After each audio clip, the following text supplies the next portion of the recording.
नमस्ते छात्रों। आज हम एक नया पाठ सीखने वाले हैं। हमारे पाठ का नाम है जहाँ पहिया है। बच्चों, यह कहानी एक स्त्री पर आधारित है जिसने अपने गांव में आत्मनिर्भर बनने के लिए कुछ ऐसा काम किया और खुद आत्मनिर्भर बन के दूसरों को भी आत्मनिर्भर बनाया। इस पाठ के लेखक हैं पालगम्मी साईनाथ। जन्म 1957, जन्म स्थान मद्रास। तो पहले पाठ के बारे में हम कुछ जानकारी लेते हैं। देखिए, पाठ का सार। लेखक इस रिपोर्ट के द्वारा बताते हैं कि जंजीरों द्वारा समाज में फैली हुई रूढ़ियां संकेत कर रही है कि हमारे पुरुष प्रधान समाज में नारी को हमेशा से दबाना पड़ा है। पर जब वह दमित नारी कुछ करने की ठानती है, कुछ करने के सोचती हैं, तो ये जंजीरें लगती है। तमिलनाडु की महिलाओं ने इन्हीं जंजीरों को तोड़ने के लिए साइकिल चलाना शुरू किया। साइकिल सीखी एक महिला ने लेखक को बताया कि उस पर साइकिल चलाने के कारण लोगों ने व्यंग्य किया, पर उसने ध्यान नहीं दिया। लेखक बताते हैं कि फातिमा नामक एक महिला को साइकिल का इतना चाव था कि वो रोज आधा घंटा किराए पर साइकिल लेती थी। गरीब होने के कारण वह साइकिल खरीद नहीं सकती थी। वहां लगभग सभी महिलाएं साइकिल चलाती थी। 1992 में अंतर्राष्ट्रीय महिला दिवस पर 1500 महिलाओं ने साइकिल चलाई। वह महिलाएं जो पहले पिता या भाई पर आश्रित थी, वह अब आसानी से कहीं भी आ जा सकती थी। इस आंदोलन से महिलाओं के न सिर्फ आर्थिक पक्ष को मजबूत किया, बल्कि उनमें एक नए आत्मविश्वास का संचार भी हुआ। पुरुष वर्ग को इससे ऐतराज नहीं होना चाहिए, पर यदि होता तो भी महिलाएं इसकी परवाह नहीं करती। पाठ प्रवेश। जहाँ पहिया है, पाठ के लेखक पालगम्मी साईनाथ जी है। पालगम्मी साईनाथ जी इस लेख के द्वारा एक साइकिल आंदोलन की बात करते हैं और तमिलनाडु के क्षेत्र में प्रसिद्ध जिले में किस तरह से महिलाएं साइकिल के पहिए को एक आंदोलन का रूप देती है और किस तरह से वह स्वतंत्र होती है, अपने घर और समाज से बाहर निकलकर आत्मनिर्भर बनती है। साइकिल का पहिया एक साधन के रूप में प्रस्तुत होता है और उसका उपयोग होता है एक बहुत ही बड़े आंदोलन के रूप में, जहां पर पुरुष प्रधान समाज में पहले स्त्रियों को किसी भी तरह की स्वतंत्रता नहीं थी। कोई भी काम करने की या घर से बाहर जाकर काम करने कमाने की वहां पे परमिशन नहीं थी, कोई मोहलत नहीं थी। लेकिन इस पहिए के ही द्वारा उनमें आत्मनिर्भरता जागी और उन्होंने अपने काम स्वयं करने आरंभ किए। अब वे बिल्कुल स्वतंत्रता से अपने कार्य करती है और उनमें एक नई आजादी का अनुभव या संचार हुआ। इस लेख में तमिलनाडु के एक गरीब जिले में होने वाले सामाजिक परिवर्तन तथा आंदोलन का वर्णन कर रहे हैं। लेखक के अनुसार लोग रूढ़ियों से मुक्त होने के लिए रास्ते चुनते हैं। कई बार वे बहुत अजीब होते हैं। वो रास्ते जो है, आजादी के लिए जो रास्ते चुनते हैं, वो अजीबोगरीब होते हैं। जैसे उक्त जिले में अपने पहचान प्रदर्शित करने के लिए साइकिल का चयन किया। वहां नवसाक्षर लड़कियां, महिलाएं साइकिल चलाती हैं। लेखक के अनुसार साइकिल चलाने संबंधी इस आंदोलन ने महिलाओं के न सिर्फ आर्थिक पक्ष को मजबूत किया, बल्कि उनमें एक नए आत्मविश्वास का संचार भी हुआ। देखिए, जहाँ पहिया है, इस पाठ की व्याख्या हम छोटे से शब्दों में देखते हैं। पुडुकोट्टई, तमिलनाडु। साइकिल चलाना एक सामाजिक आंदोलन है। कुछ अजीब सी बात है ना, लेकिन चौंकाने की बात नहीं है। पुडुकोट्टई जिले की हजारों नवसाक्षर ग्रामीण महिलाओं के लिए यह सब आम बात है। एक सामान्य बात है। अपने पिछड़ेपन पर लात मारने, अपना विरोध व्यक्त करने और उन जंजीरों को तोड़ने का जिनमें वे जकड़े हुए हैं, कोई न कोई तरीका लोग निकालते ही लेते हैं। देखिए, इस पाठ में लेखक पुडुकोट्टई जो तमिलनाडु का जिला है उसके बारे में बात कर रहे हैं। यहाँ की स्त्रियों ने समाज में परिवर्तन लाया है, बदलाव लाया है, यह एक रिपोर्ट के रूप में प्रस्तुत किया है। लेखक दुविधा में सोचता है कि क्या साइकिल चलाना एक सामाजिक आंदोलन हो सकता है। लेखक ने अपने ही प्रश्न का उत्तर देते हुए कहता है कि बहुत अजीब सी बात है, क्योंकि एक साइकिल का पहिया किस तरह से समाज में बदलाव ला सकता है, कैसे एक आंदोलन का रूप ले सकता है।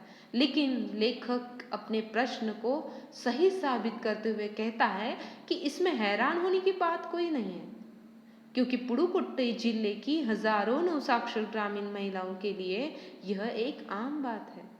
जहाँ देखो साइकिल चलाती हुई नजर आती है और उन्होंने आत्मनिर्भर होकर यह साबित कर दिया है कि लेखक कहते हैं कि लोग अपने पिछड़ेपन से छुटकारा पाने के लिए, किसी बात पर अपना विरोध प्रकट करने के लिए और उन जंजीरों को तोड़ने के लिए जिनमें वे जकड़े हुए हैं, कोई न कोई तरीका निकाल ही लेते हैं। मैंने आपको क्या किया है, इस पाठ में परिच्छेद लेकर उसकी व्याख्या भी दी है। तो एक परिच्छेद होने के बाद उसकी स्पष्टीकरण, उसकी व्याख्या भी हम देखते हैं। देखिए अगला परिच्छेद। कभी कभी ये तरीके अजीबोगरीब होते हैं। भारत के सर्वाधिक गरीब जिलों में से एक पुडुकोट्टई पिछले दिनों यहाँ की ग्रामीण महिलाओं ने अपनी स्वाधीनता और गतिशीलता को अभिव्यक्त करने के लिए प्रतीक रूप में क्या चुना? साइकिल को चुना। उनमें से अधिकांश नवसाक्षर थी। देखिए इसकी व्याख्या, इसका स्पष्टीकरण। लेखक कहता है कि लोग जिन तरीकों को अपने कष्टों के निवारण के लिए चुनते हैं, वे तरीके कभी कभी बहुत अजीबोगरीब होते हैं। ऐसा ही एक उदाहरण लेखक प्रस्तुत करते हैं। भारत के सबसे गरीब जिलों में तमिलनाडु का पुडुकोट्टई जिला माना जाता है। कुछ दिनों पहले इस पुडुकोट्टई जिले की ग्रामीण महिलाओं ने अपनी आज़ादी की लड़ाई और अपने काम को आगे प्रगति की ओर ले जाने के लिए प्रतीक के रूप में साइकिल को चुना। एक छोटा सा बदलाव किस तरह से उनकी जीवन को, उनकी स्थिति को बदल रख सकता है, यह पुडुकोट्टई के जिले की गांव की महिलाओं ने कर दिखाया है। उनमें से अधिकतर औरतें और लड़कियां नई नई पढ़ लिख कर स्कूल या कॉलेज से आई थी और उन्होंने साइकिल आंदोलन में बढ़ चढ़कर हिस्सा लिया। आगे का परिचय देखते हैं। अगर हम 10 वर्ष से कम उम्र की लड़कियों को अलग कर दे तो इसका अर्थ यह कि यहाँ ग्रामीण महिलाओं के 1/4 हिस्से ने साइकिल चलाना सीख लिया। लेखक कहता है कि पुडुकोट्टई के जिले में जितनी महिलाओं की संख्या है, यदि उसमें से 10 वर्ष की युवतियों को अलग कर दे तो इस आंदोलन के लिए गांव की महिलाओं का 1/4 हिस्सा साइकिल चलाना सीख गया था। वे बढ़ चढ़कर आंदोलन में हिस्सा ले रही थी। इन महिलाओं में से 70,000 से भी अधिक महिलाओं ने प्रदर्शन एवं प्रतियोगिता जैसे सार्वजनिक कार्यक्रमों में बड़े गर्व के साथ अपने नए कौशल का प्रदर्शन किया और अभी भी उनमें साइकिल चलाने की इच्छा जारी है। वहाँ इसके लिए कई प्रशिक्षण शिविर चल रहे हैं। देखिए इसका स्पष्टीकरण। लेखक आगे बताता है कि इन महिलाओं में से 70,000 से भी अधिक महिलाएं, जो कि एक बहुत बड़ी संख्या है, इन्होंने अपने साइकिल चलाने के कौशल को सार्वजनिक कार्यक्रमों की प्रतियोगिता के मुकाबले में हिस्सा लिया, जो उनके लिए एक बड़े गर्व की बात थी और उन्होंने अपने इस कौशल को बहुत ही शानदार तरीके से प्रस्तुत किया। उनकी इच्छा अभी मारी नहीं थी। वहाँ इसके लिए कई प्रशिक्षण शिविर चल रहे हैं, जहाँ अब लोगों के द्वारा स्त्रियों को साइकिल चलाना सिखाया जा रहा है और स्त्रियां भी बढ़ चढ़कर चलाना सीख रही है। आगे का परिचय देखते हैं। ग्रामीण पुडुकोट्टई के मुख्य इलाकों में अत्यंत रूढ़िवादी पृष्ठभूमि में आई युवा मुस्लिम लड़कियां सड़कों से अपनी साइकिल पर जाती हुई दिखाई देती है। जमीला बीबी नामक एक युवती जिसने साइकिल चलाना शुरू किया है। देखिए, ध्यान में रखिए, पहली महिला उस गांव की जिसका नाम है जमीला बीबी। जमीला नामक बीबी एक युवती ने जिसने साइकिल चलाना शुरू किया मुझसे कहा, यह मेरा अधिकार है, अब हम कहीं भी जा सकती है, अब हमें बस का इंतजार नहीं करना पड़ता। लेखक कहता है कि अब पुडुकोट्टई का नज़ारा बहुत ही अद्भुत है। जहाँ पहले मुस्लिम लड़कियां घर से बाहर निकलने की बिल्कुल आज़ादी नहीं थी, वह हमेशा पर्दे में रहती थी, घर में कैद रहती थी और पुरानी रूढ़िवादी परंपराओं में जकड़ी हुई थी। ग्रामीण पुडुकोट्टई इलाके की इन महिलाओं ने भी अब बढ़ चढ़कर साइकिल चलाना सीख लिया है और अब यह चारों तरफ दिखाई देती है। जमीला बीबी जो कि एक मुस्लिम युवती है जिसने साइकिल चलाना शुरू किया है, लेखक से कहती है साइकिल चलाना उनका अधिकार है, जिस पर से पुरुषों को आज़ादी मिलती है। पुरुषों को आज़ादी मिलती है साइकिल चलाने की या कोई वाहन चलाने की, घर से बाहर निकलकर काम करने की, तो स्त्री को होने के नाते उनको भी यह अधिकार मिलना चाहिए। अब वे कहीं भी जा सकती है, अब उन्हें बस का इंतज़ार नहीं करना पड़ता। आगे का परिचय देखते हैं। मुझे पता है कि जब मैंने साइकिल चलाना शुरू किया तो लोग फप्तियाँ कसते थे, लेकिन मैंने उस पर कोई ध्यान नहीं दिया। फातिमा एक माध्यमिक स्कूल में पढ़ाती है और उन्हें साइकिल चलाने का ऐसा चाव लगा है कि हर शाम आधे घंटे के लिए किराए पर साइकिल लेती है और एक नई साइकिल खरीदने की उनकी हैसियत नहीं थी।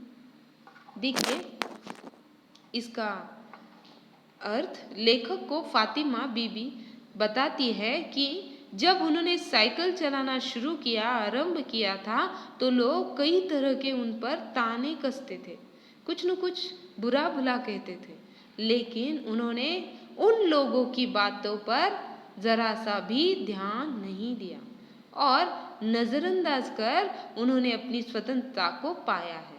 फातिमा एक माध्यमिक स्कूल में पढ़ाती है और उन्हें साइकिल चलाने का ऐसा शौक है कि हर शाम आधे घंटे के लिए किराए पर साइकिल लेती है, क्योंकि उनकी आर्थिक स्थिति ठीक नहीं है। उन्हें साइकिल चलाना इतना पसंद करती है कि वह आधे घंटे के लिए किराए पर साइकिल चलाती है। आगे देखिए परिच्छेद। फातिमा ने बताया कि साइकिल चलाने में एक खास तरह की आज़ादी है, हमें किसी पर निर्भर नहीं रहना पड़ता। मैं कभी इसे नहीं छोड़ूंगी। जमीला, फातिमा और उनकी मित्र अवकन्नी, इन सब की उम्र 20 वर्ष से आसपास है और इन्होंने अपने समुदाय की अनेक युवतियों को साइकिल चलाना सिखाया है। देखिए, इसका अर्थ फातिमा आगे लेखक को बताती है कि साइकिल चलाने उन्हें एक खास तरह की आज़ादी का एहसास होता है। अब वह किसी तरह से किसी पर भी निर्भर नहीं है। देखो बच्चों, आप पहली बार जब साइकिल चलाना सीख गए और जब अपने खुद की साइकिल आप लाते हैं और चलाते हैं तो आपको एक अलग सा महसूस होता है। वैसे ही किसी स्त्री को साइकिल चलाने के बाद महसूस होता है, उसे आत्मनिर्भर वो खुद को सोचती है, क्योंकि किसी के ऊपर वो निर्भर नहीं रहती है। साइकिल के द्वारा वे कहीं भी आ जा सकती हैं। उन्हें अब कहीं आने जाने के लिए किसी पर निर्भर अर्थात आश्रित नहीं रहना पड़ता। फातिमा कहती हैं कि वे कभी भी साइकिल चलाना नहीं छोड़ेगी। जमीला, फातिमा और उनकी मित्र अवकन्नी, यह तीनों बहुत ही अच्छी मित्र हैं। इन सब की उम्र 20 वर्ष से आसपास है और इन्होंने अपने समुदाय की अनेक युवतियों को साइकिल चलाना सिखाया है। इससे सीख मिलती है कि अपनी ही आज़ादी की लड़ाई न लड़ें। देखिए बच्चों, इस पाठ से आपको यही भी बताना चाहते हैं लेखक कि आपको जब आज़ादी चाहिए होती है, कुछ अलग सा आप सीखते हो, तो सिर्फ अब आप मत सीखिए, औरों को भी अच्छी बातें सिखाइए। वैसे ही लेखक कहते हैं कि अपनी ही आज़ादी की लड़ाई न लड़े, पूरे समाज और पूरे समुदाय की लड़ाई लड़े। इसमें सबकी भलाई है, और जो जमीला, फातिमा और अवकन्नी ने कर दिखाया है। देखिए आगे का परिच्छेद। इस जिले में साइकिल की धूम मची हुई है। इसकी प्रशंसकों में महिला खेतीहर मजदूर, पत्थर खदानों में मजदूरी करने वाली औरतें और गांवों में काम करने वाली नर्सें, बालवाड़ी और आंगनवाड़ी कार्यकर्ता, बेशकीमती पत्थरों को तराशने में लगी औरतें और स्कूल की अध्यापिकाएं भी साइकिल का जमकर इस्तेमाल यानी कि उपयोग कर रही है। इसका अर्थ देखते हैं। लेखक बताते हैं कि इस जिले में साइकिल की धूम मची हुई है। जहां देखो चारों तरफ साइकिल की बात होती है। स्त्रियां, पुरुष सब साइकिल चलाते हुए नजर आते हैं। इसको पसंद करने वालों में जो महिलाएं खेतों में काम करती हैं, पत्थर खदानों में मजदूरी करने वाली औरतें और गांव में काम करने वाली नर्सें, यह भी शामिल है।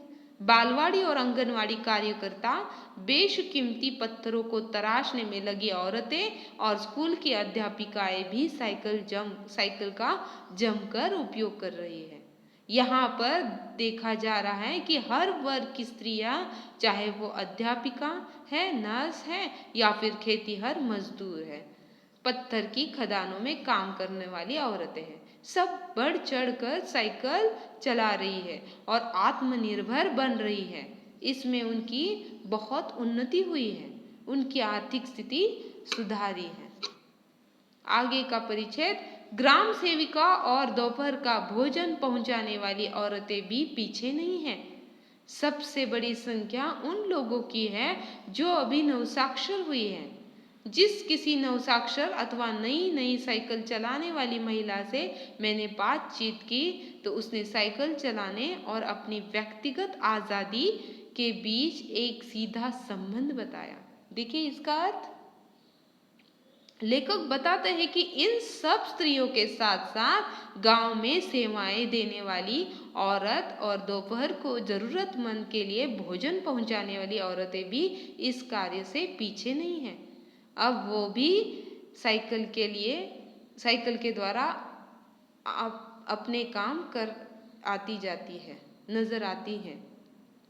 सबसे बड़ी संख्या उन महिलाओं की है जिन्होंने अभी अभी साइकिल चलाना सीखा है।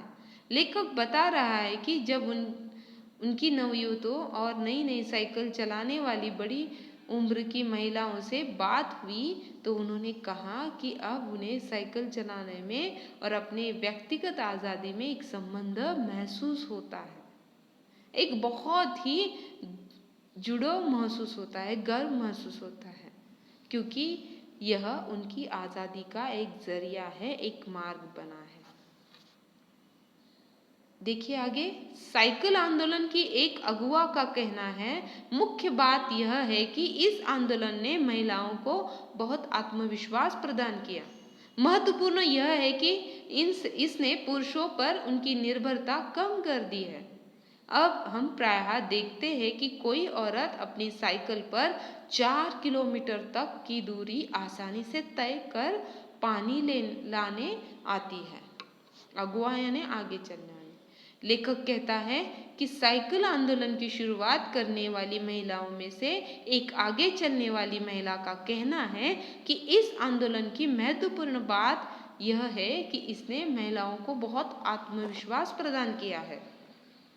उनका यह स्वयं का मानना है कि इस साइकिल आंदोलन ने महिलाओं की पुरुष पर उनकी निर्भरता कम कर दी है। अब अक्सर यह सब देखने में आता है कि कोई औरतें अपनी साइकिल पर 4 किलोमीटर तक की दूरी आसानी से पार कर लेती है, तय कर लेती है और पानी लाने जाती है। ऐसा वह पहले नहीं कर सकती थी।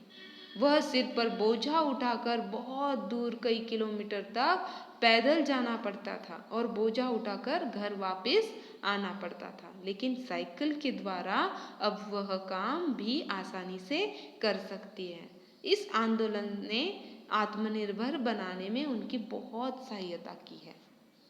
आगे देखिए, कभी कभी साथ में उसके बच्चे भी होते हैं। देखिए, किसी किसी औरत के छोटे छोटे बच्चे भी होते हैं।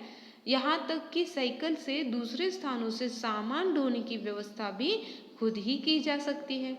लेकिन लेकिन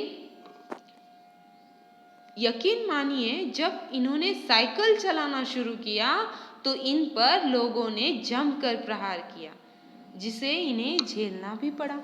देखिए, इसका अर्थ लेखक कहते हैं कि जब कोई स्त्रियां घर से बाहर जाकर काम करना चाहती है तो वह छोटे बच्चों को घर पर अकेला नहीं छोड़ सकती थी, परंतु अब वह अपने साथ बच्चों को भी साथ ले जा सकती है। यहाँ तक कि साइकिल पर दूसरे स्थानों के सामान ढोने की व्यवस्था भी खुद की जा सकती है। अब वह किसी के भरोसे नहीं है, अब वह खुद ही सभी काम कर सकती है। लेखक कहता है कि यह सब इन महिलाओं के लिए इतना आसान नहीं रहा।